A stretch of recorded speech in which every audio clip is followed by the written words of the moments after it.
एक महिन्यापूर्वी नाशिकमध्ये शेतकऱ्यांचं एक आंदोलन राष्ट्रवादीने छेडलं, ज्याचं नेतृत्व पवार साहेबांनी केलं।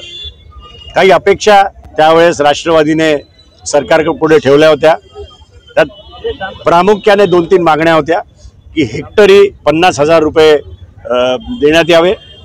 दुसरी मागणी होती की कर्जमाफी, जे तुम्ही तुमच्या अजेंडामध्ये दिलं होतं ते कर्जमाफी करून शेतकऱ्यांना त्यांचा सातबारा रिकामा करून द्या, ती पण मागणी दिली गेली नाही। लोकांचे गुरं गाया वाहून गेलेल्या आहेत, त्याच्याबद्दल पण जेवढे पैसे देतात ते कमी आहे।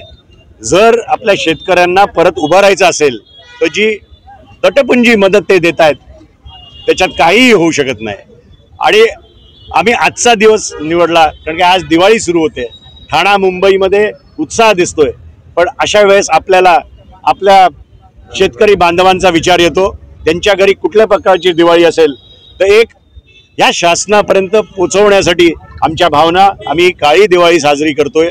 महाराष्ट्रभर राष्ट्रवादीने जिल्ह्यात तालुक्यात हा कार्यक्रम घेतला आहे, जेणेकरून शेतकऱ्यांचा आवाज सरकारपर्यंत पोहोचावा की ते खुश नाहीये, जी मदत त्यांना दिली ती फार कमी आहे, एवढंच या ठिकाणी सांगू। सर, पंचनाम्याचे निकष नको, ओला दुष्काळ जाहीर करा अशी मागणी केली आहे। कसं आहे, जेव्हा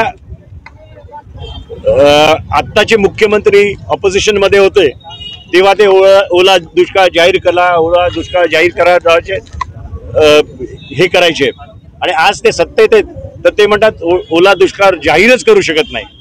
म्हणजे ह्याच्यावरूनच शेतकऱ्यांना, लोकांना, नागरिकांना कळलं पाहिजे की विरोधासाठी विरोध करणारी ती लोक होती। आम्ही अजिबात विरोधासाठी विरोध करत नाही। जर आमच्या मागण्या पूर्ण केल्या तर मी आश्वासन देतो राष्ट्रवादीच्या वतीने की याच नाक्यावर त्यांचं अभिनंदन करायसाठी पण आणखीन 10 पट लोक आम्ही या ठिकाणी येऊ।